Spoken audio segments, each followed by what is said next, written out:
If you are living with chronic pain and nobody has ever spoken to you about your gut, you're missing half the picture. Your gut is not separate from your pain. It's absolutely part of the conversation. Hey, I'm Jael from Cell Based Nutrition, and today we are going to be talking about the gut-brain axis. Pain is not just structural, it's inflammatory, it's metabolic, it's neurological, and it's immune driven. And the gut is the center of all four.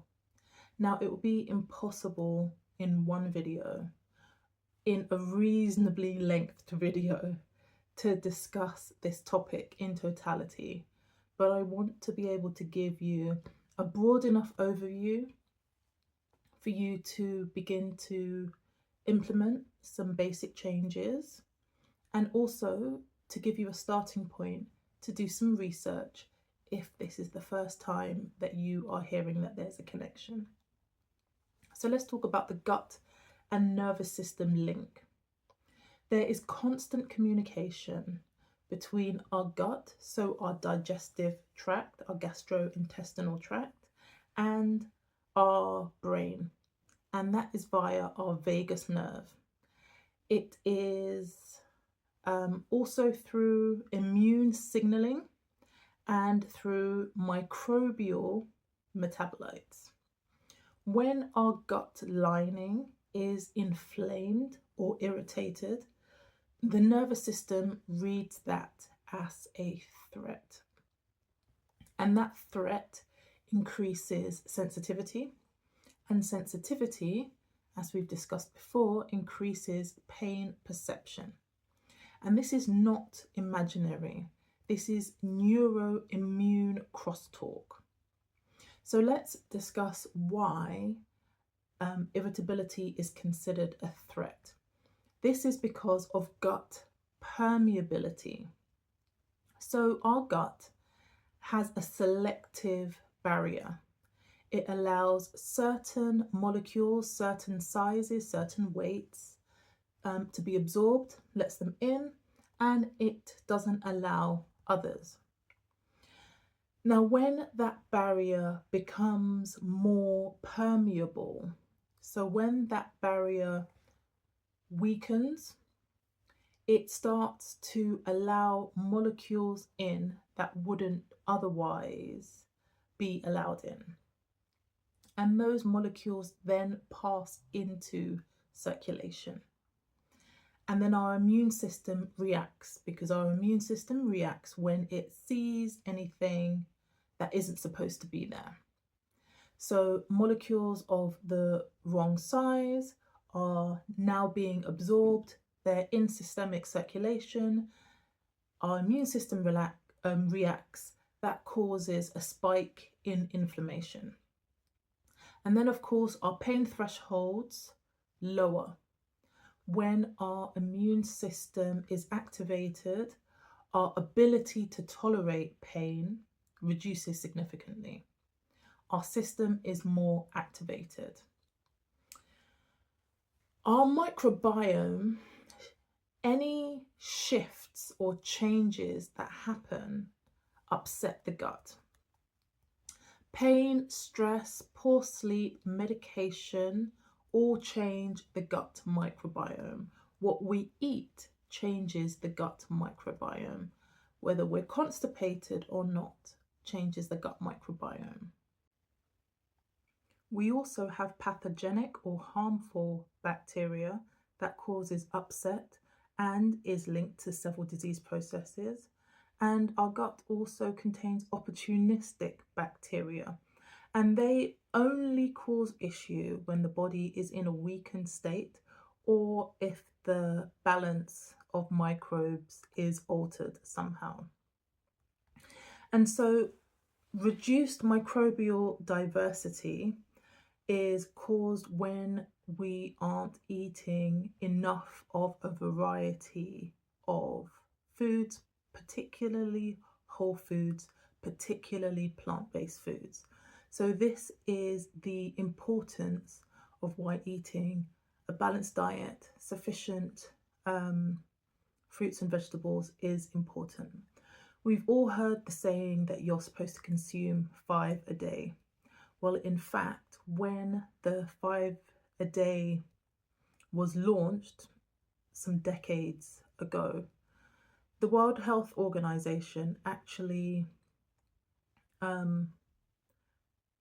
did some reporting into what makes up a healthy diet. And it's actually closer to 8 or 10 different portions, and a portion is roughly about 80 grams of different fruits and vegetables daily. Now, governments around the world came to a consensus that the general populace either wasn't going to be able to consume 10 portions of fruit and vegetables a day, so they came up with 5 to give a base level of diversity. And like in a previous video when I was talking about fibre, with the UK government guidelines being approximately 30 grams, but people who have additional complex medical needs, who have conditions where they need to detoxify medications, conditions where they need to detoxify hormone metabolites, they of course would need to be consuming significantly more fibre. So as this video is predominantly for those in the chronic pain community, I would say that the less fruit and vegetables that you consume, and the less variety of fruit and vegetables that you consume, and the lower the amount of fibre you consume, that reduces the microbial diversity, which sensitizes your system, and a sensitized system feels more pain. It alters our pain signaling, and we are at risk of higher inflammation. And most chronic pain conditions have inflammation driving that condition. Our diet, our environment, the medication that we take, the fibre that we consume, all affect the balance of our microbiome.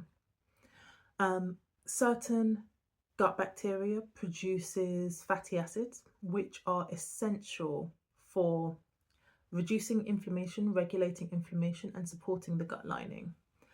And so lower diversity in food and then in the microbes equals less regulation of our GIT, our gastrointestinal system, and less regulation therefore of our nervous system, because they are connected. Let's talk quickly about constipation and medication.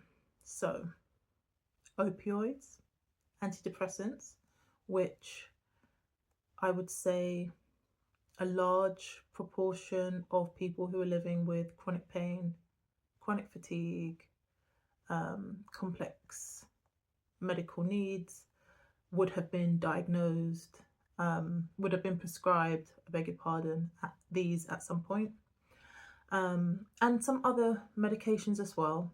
Slow gut motility. Gut motility is the speed in which food moves through your digestive tract. Our guts pulse to push food through the tract. Some medications slow that down, which means that we pass food a lot more slower. It gives more time for fermentation. It gives more time for gas to form. It also impacts constipation. It means that we will not feel the pressure in our bowel to defecate and rid ourselves of waste, because that's exactly what we need to pass out, and that waste remains in the body. And in our bowel, we need fibre, obviously, to form the stool, and we need lots of water, which is why hydration is one of the absolute foundations when it comes to health in general, let alone when we're speaking about chronic illness. And if we are constipated for long periods of time, our body reabsorbs the water from our stool, which then makes the stool harder and drier, but also any bacteria that is in that fluid also gets reabsorbed and circulates systemically. So constipation can cause a lot of issues in a system that is already stressed and is already overloaded. When bowel movements slow down, inflammation increases dramatically. Of course, toxins recirculate, there is bloating, there's abdominal pain, and our systemic load increases. Now our body has to work even harder to rid itself of the waste materials that it wants to get rid of. So constipation is inflammatory. If you are not evacuating your bowel at least twice a day, then that should absolutely be a conversation that you need to have with your primary care doctors. Bowel regularity is pain management. Gut inflammation increases the pressure on an already taxed system. If your immune system is constantly responding to gut irritation, your inflammation rises. And higher baseline levels of inflammation equals a lower pain tolerance. And that's how the terrain of your body works. That's the cycle, that's the loop. So it's not about looking at all of these symptoms individually. It's about looking at the big picture and lowering the total load on our bodies. Food is foundational in all of this. Regular meals, regularly spaced out, so we can stabilize blood sugar, because when our blood sugar spikes and crashes, our body releases adrenaline, cortisol to make up for the energy, and they are inflammatory. As well as regular spaced out meals, fibre and fibre diversity, so whole foods, plant-based whole foods, the less ultra processed foods in your diet, the better. And I, of course, understand that at times of extreme fatigue, at times of reduced ability and mobility, that you just need food, and whatever is available is available. But when you do have the spoons, some thought in terms of meal prepping, some thought in terms of what should go on your shopping list, some thought in terms of things that you can add to your diet to increase the fibre diversity. Now, different fibres feed different microbes in your gut, so that is the reason why you need a wider variety as possible, because it helps promote resilience. Now, of course, some of you may live with, or you may have a child with neurodiversity, and they may have sensory issues when it comes to food. Now, with that, I would ask you to reach out and get specialist support. Start off with your GP, see if you can get a referral to paediatrician. See if you can get a referral to either a dietitian on the NHS or a nutritional therapist to be able to work through some of those issues, so you can find foods that match your sensory needs, and also will provide the diversity that your gut, of course, needs. Hydration, I touched on that. Stool consistency, stool formation, stool passing relies on our bodies being hydrated. We need hydration for better circulation. We need hydration for better cognition.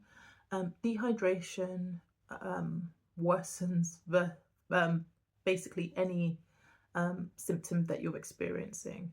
It worsens constipation, and that, of course, increases pain sensitivity. Lastly, I wanted to touch on supplementation. As a naturopath and a qualified nutritional therapist, I have to admit I have a soft spot for well-selected, bioavailable, easily absorbed supplements, especially when there is a deficiency that has been tested for. I think that people living with complex health needs, chronic fatigue, chronic pain, chronic illness, we already know that our metabolic load is higher. Our need for protein and carbohydrates is significantly higher just to keep our body functioning. And we need cofactors, and cofactors are micronutrients that we may not be getting from our diet, or that may be used up because of the inflammatory processes that are going on in our bodies. And this isn't random supplements that you pick up from some well-known pharmacies or health food stores. And it's not about taking everything at once. Sometimes targeted supplements, targeted probiotics, magnesium for our muscles, for improving gut motility, for example, supplements that will help with digestive support, and sometimes specific nutrients to help repair the gut lining are necessary. But it's important to know that supplements must follow, for me at least, a food first foundation. They are support beams, they are not the house. And again, like I've said before, when I was younger and I was sold absolutely everything under the sun as some sort of cure-all, I am sure there are several people who have told you that they have read, take this, take this, take this, without looking at your body holistically. One of the things as a naturopathic nutritional therapist we do is we have a full system consultation where we not only look at your medical history and the history of any conditions that you have, but we also look at all of your body systems and decipher the links that are happening, look at the inflammation, and look at your dietary intake and how that can either be a trigger for, or it could be reducing your systemic load. And I love alternative therapies, complementary therapies, nutritional therapies, because it looks at the body holistically, not just one system at a time, not just one symptom at a time.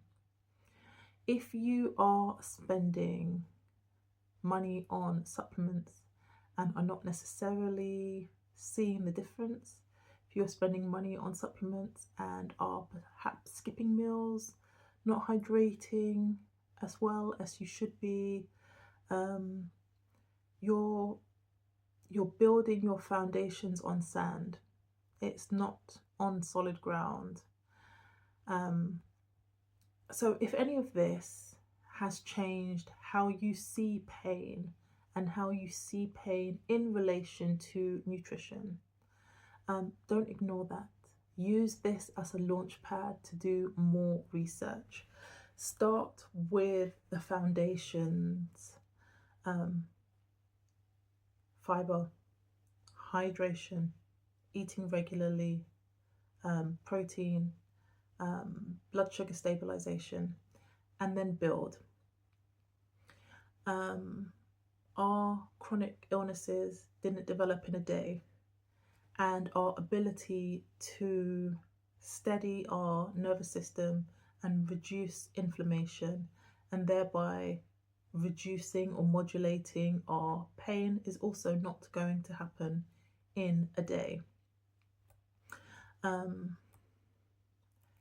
If you require structured guidance instead of guesswork, if you require a trained eye to look over your diet, to look over any supplements you're thinking of purchasing, I work with people one-to-one, but I also am opening up the doors to a guided group cohort inside my pain and fatigue liberation method, which is all about nervous system regulation, chronic pain, and fatigue, of course. And it demonstrates that you don't need willpower. What you actually need is a plan that respects your individuality, taking into consideration your energy levels, taking into consideration your budget and your capacity to eat well. I don't take for granted at all that it is incredibly expensive to eat a well-balanced diet. To be able to consume sufficient fruits and vegetables for the antioxidants and micronutrients, to consume enough fibre, to get in enough water. It takes a lot of physical effort and a lot of mental effort. And I know that these are things that we can be very low on in our community. And so I would love to be able to support those of you who want to work with me. And as and when I pull together the final few strings, I will let you know when that cohort opens. And of course, it's not by force. You can just stay here on social media, where I will continue, health willing, pain willing, energy levels willing, to produce videos. And we can, of course, chop it up in the comments, where we already are creating a wonderful community to support one another. So I'm Jael from Cell-Based Nutrition. It has been lovely talking to you. I would love if you could like, comment and subscribe, and share if you feel like there are other people that you would like to hear this message. And as always, please remember that your body is not broken. Your cells are just undernourished. And I really hope that today's video, although it wasn't in as much depth as it would be if we were working together privately, but I hope that this has really shown you how undernourished cells are at the cornerstone of a lot of the symptoms that we are experiencing. And if it is possible to nourish our bodies well and to fuel our bodies well, we can hopefully see some of the sensitivity that we experience reduce. I will see you in the next video.